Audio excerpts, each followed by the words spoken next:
Welcome to Healing Your Families. I'm Emmylou Penrod, and I help you as a parent go from frustration, stress, and overwhelm to calm, confidence, and joy so that you can achieve the quality of family life that you desire. That's what I want for you. We're continuing our series on those unique circumstances and challenges that families face in addition to the usual. Today we're talking about extended families. And extended families can be a valuable source of support for the young parent. They can offer child care support for the teenager or young adult. They can provide that valuable mentoring for the elderly. They can provide that loving, individualized care in the final years of life. There are many blessings that can come from extended families, but they also face many challenges and many difficulties. We're on a global platform, so I want to cover all of the different settings that extended families exist in. In some cultures, it's common for 3 or more generations to live in one household. And in other cultures, it's more common for various extended families maybe to live in the same community or at least within driving distance of each other, but not necessarily in the same house.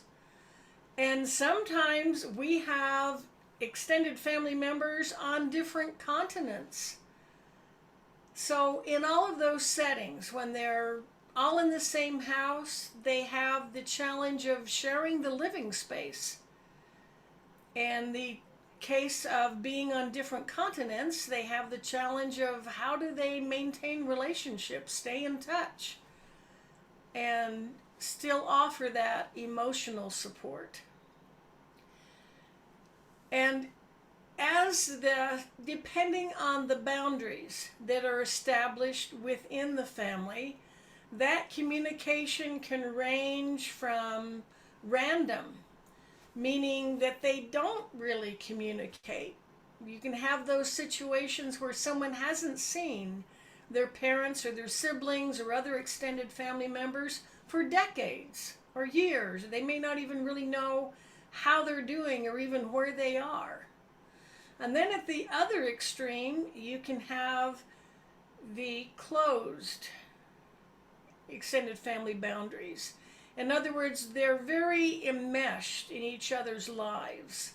Sister Sue has a fight with her husband Bob, and within 24 hours, everyone in the extended family, for a couple of generations out, knows about it and knows what it was about and is taking sides and predicting whether or not the marriage will end in divorce. Obviously, these are two extremes. Neither one is desirable. So I want to talk about the challenges families face that could drive them to either of those extremes and how we can reach a healthy middle ground when those family boundaries are open. And so I'll talk about the challenges first, and then I want to get to the acronym, BEST. How we can have the best extended family relationships and allow them to become that great strength and resource that they can be. So let's begin with the background of family system theory. And this is based on the work and studies of Murray Bowen. He was an American psychiatrist and a professor of psychiatry, and he was one of the pioneers of family therapy. Now, that decade after World War II is when social scientists really began to study families and the dynamics, the relationships, what made them successful and what the problems were. So, family system theory is one of several family models that were developed in that time. And it explains several of the processes, several concepts behind what happens in a family. The first is that there's a cycle relationship. The actions of one individual family member affect the family, the whole family unit, and the emotion and climate of the family also has an impact on the individual. It's not one way. And family problems result when there's a dysfunction in the family due to that interaction cycle. The dysfunction would mean that not all of the family members' needs are being met. There's maybe a breakdown in communication. Maybe there's even abuse. But they quite often result because of that, those interaction cycles between the individual members and the family as a group. Patterns of behavior and interaction in families often repeat themselves in later generations. We sometimes see that with depression, that one pattern the family learned was perpetuated. And families develop their own unique rules that guide behavior. They can be explicit, openly stated, or implicit, somehow just understood. I saw an example of that in a family that had a higher rate of divorce than expected, much higher than usual. And a therapist was consulted, and understanding family systems and how it works, he wanted to observe the family members at an extended family dinner. So he attended there. Great-grandfather is there and all the generations going down from that. And he observed how they interacted. And he found one glaring fact. Starting with great-grandfather, it was implicitly understood that love meant you didn't have to explain what you wanted. If the other person really loved you, they would just instinctively know and immediately provide you with what you wanted. But you shouldn't ever have to explain what you want to someone who supposedly loved you. Well, it's no wonder that the divorce rate was so high, as this rule was applied, and they were, of course, clearly disappointed when they married people who couldn't read their minds. And they interpreted this as, well, then they don't love me. So that's an example of a pattern, a family pattern that needed to change before the individual family members could flourish and progress. Now, there are feedback loops, and they're the mechanisms by which families maintain the homeostasis within the within the context of their unique family rules. So as the individual members are getting feedback on whether they're complying or not complying with the family expectations. I saw that as a high school teacher. Because I worked mainly with students with special needs, a lot of my students were struggling in school. It took a huge effort on their part to do well. And some of them would confide in me that they were the first person in their family who would be graduating from high school. And I was always curious to hear what feedback they were getting from their family. For example, if their family was sending the message, Yes, hooray for you. We're so proud that you're going to graduate high school. This is wonderful. Or if the feedback they were getting was, who do you think you are? No one from this family has graduated from high school. What makes you think you can? It made a huge difference on that feedback they got. So all of these family patterns can be negative or positive. There are also the cases where you see a family that generates doctors or attorneys or people who are very successful in business. They teach not only those skills, but that mindset, that work ethic, and helps them become successful. And then you've also seen families that seem to produce drug addicts or people who have difficulty staying within the law. Those family patterns can be positive or negative. I observed some really interesting family patterns when I visited a museum in Victoria in Canada. And this was about a family that had gone from rags to riches and back to rags in 3 generations. It was really fascinating. That first generation started with nothing, had a good work ethic, worked hard, built up a very successful, thriving business, passed it on to their children. But there was a breakdown in communication, and there became a rift between the generations. And then that third generation grew up in wealth and affluence. They didn't learn that work ethic. And no one in that last generation was able to step up and keep the family business going, and it failed. So you've heard of the cycles of abuse or the cycles of poverty. The good news is those negative family patterns can be broken. They can be. There is hope there, definitely hope there. In the book, Bridges Out of Poverty, this is discussed at length. This book was actually written for social workers.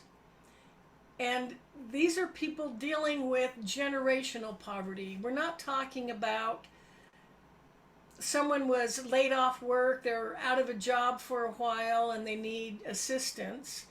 We're talking about several generations that have required some type of financial assistance from the government.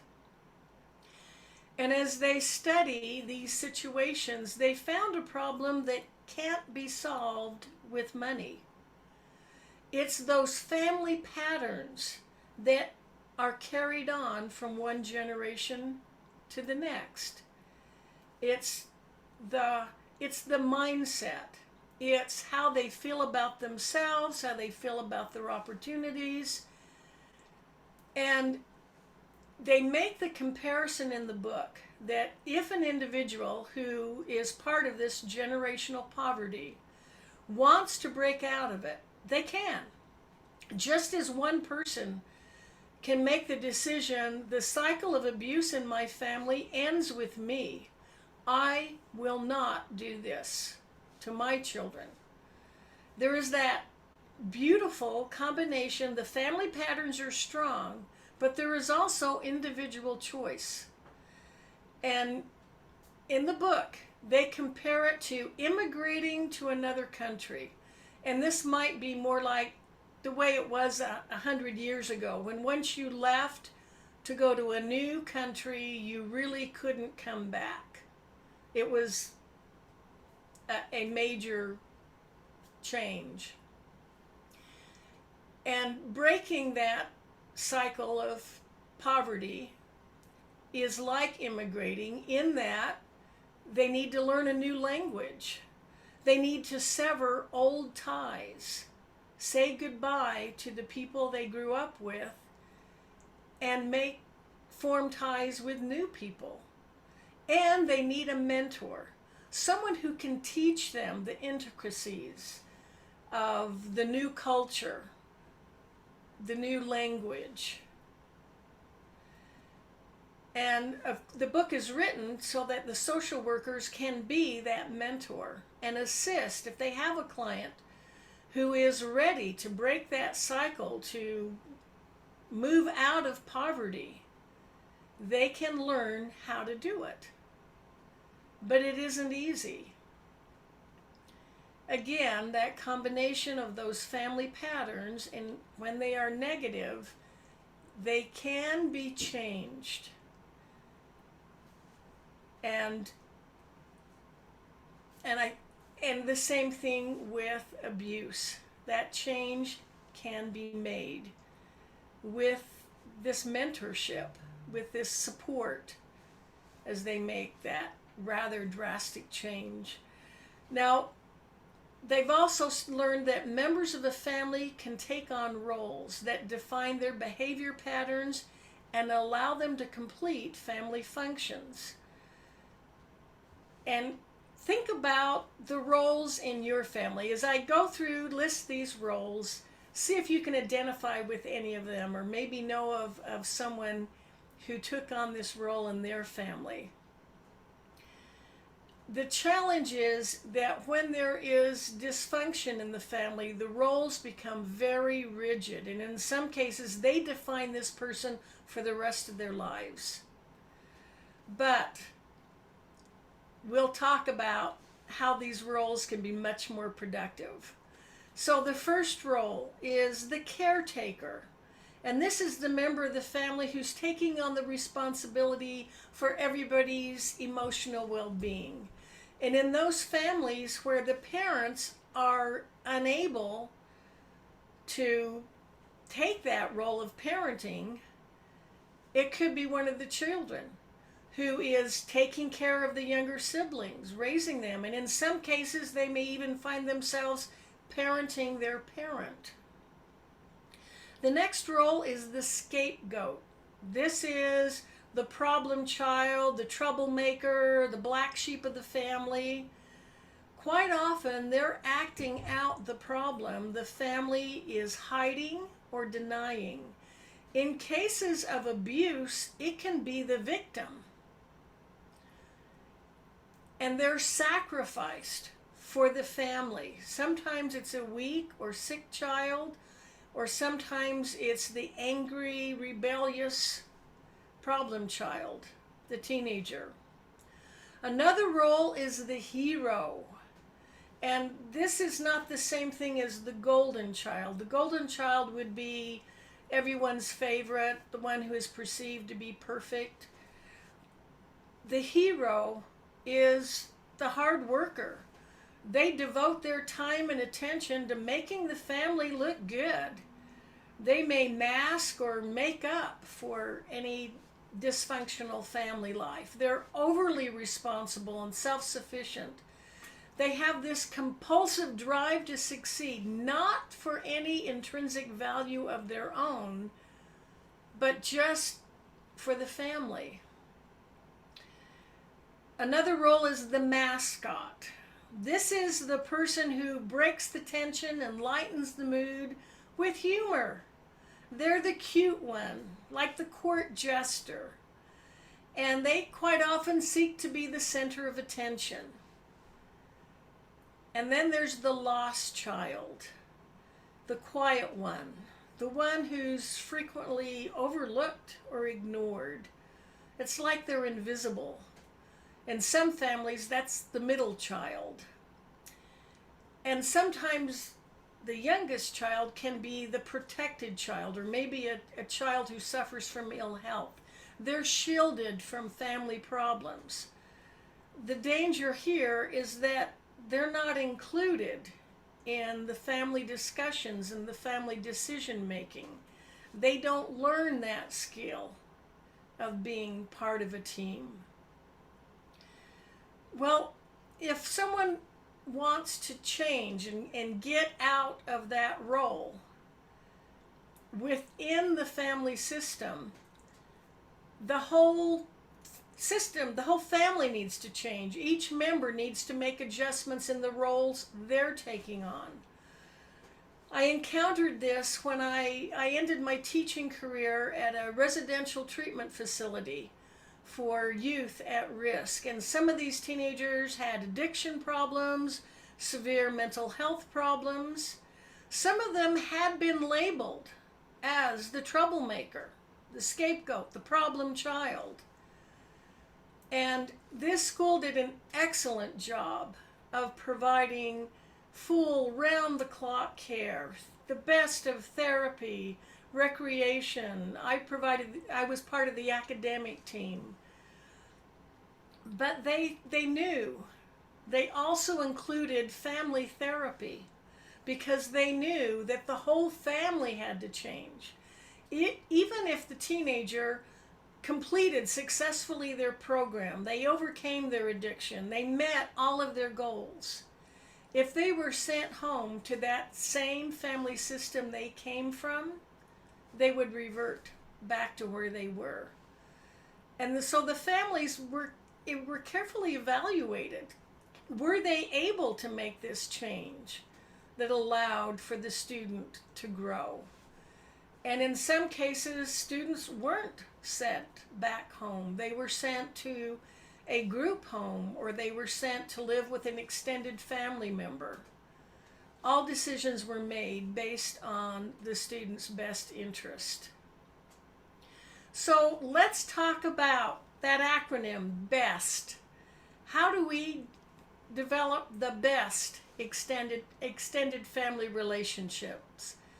Well, the B stands for begin with respect. Many people feel respect is even more important than love, because when you respect someone, you wouldn't lie to them, you wouldn't betray them, you wouldn't demean them. Respect means that you're seeing them as an individual. You're not slapping the label of problem child on them, or scapegoat, or invisible child. You're seeing them as an individual with strengths and talents who's doing the best they can, facing their own struggles with their own unique needs. In the book Anatomy of Peace, it's talking about recovering severely damaged relationships. And that's the first step. You need to be able to see them as a person, not just a problem, not just a label. Respect includes listening to understand, resolving conflict without contention, looking for a win-win, finding solutions that benefit everyone, all members of the family, and allowing for, celebrating growth, celebrating success, and allowing for growth. When there is respect, that teenager coming back from a treatment center is celebrated for the progress they made, completing their program, and they're allowed now. They're not reminded of their past. They're allowed to grow and move forward and progress. The E stands for everyone collaborates and contributes. The roles become very flexible. The negative roles are eliminated. You don't have a scapegoat, an invisible child. And everyone has their time in the spotlight. Everyone's successes are celebrated. Everyone is participating in the decision making, the cleaning and maintaining the home. There isn't one emotional caretaker. Everyone cares about the feelings of the other family members. There are no hidden agendas. Everyone is included, welcomed, and valued. The S stands for set healthy boundaries. So that continuum from random to closed is in the middle. They're in the middle, where if they're sharing living space, privacy is protected. Information is shared appropriately. Confidences are kept. no third party is interfering in a marriage. And parents love to give advice, but when they have adult children, they recognize that they need to wait until that advice is requested. Or they could offer, I have some advice if you want to hear it, but accept no. Safeguard those boundaries that protect individual rights. And then making time to communicate, whether you're separated on different continents, whether you're living in the same house, there is still a lot of communication that is required, a lot of adjustments that need to be made, a lot of fine-tuning to maintain relationships. So there's growth. There's sharing enough information that appropriate support can be given. And then the T stands for take time for fun. We know that laughter has healing properties. Taking time to create those memories that will last a lifetime, whether it's an extended family vacation or just a spontaneous water fight in the backyard. Just engaging in those activities that bond the family members, that everyone enjoys, that create those memories that are precious. And running that golden thread, running through all four of these, beginning with respect. Everyone collaborates and contributes. Setting healthy boundaries and taking time for fun. That golden thread is love. Love is the most powerful force in the universe. And love bonds those extended family relationships. In cases where there have been family patterns that have been negative or destructive, they can be changed if all family members are agreeing to it and working together. And sometimes extended families can do this on their own. In some cases, when more serious patterns have been established, such as abuse or addiction, professional help is needed. And sometimes, and like an immigration to a new country, some old ties that are harmful will need to be left behind and new ties formed. But know that with time and effort and love, that extended family relationships can be strengthened to the point where they provide that valuable, precious support for all members to grow and become their best selves. So go to my website, healingyourfamilies.com. Sign up for my newsletter. You'll get consistent information, more content, more opportunities and options. Sign up for a complimentary 30-minute phone call. Bring me your greatest extended family challenges and I'll bring my best solutions. Until then, love yourself, love your families. Join me next week at the same time. We'll be talking about blended families. This is another unique system, a unique challenge for families. I'll be interviewing Rosalind Sadaka, director of the Child Center Divorce Network. And until then, remember, we're making the world a better place by strengthening families, one family at a time. This is Emily Penrod at healingyourfamilies.com.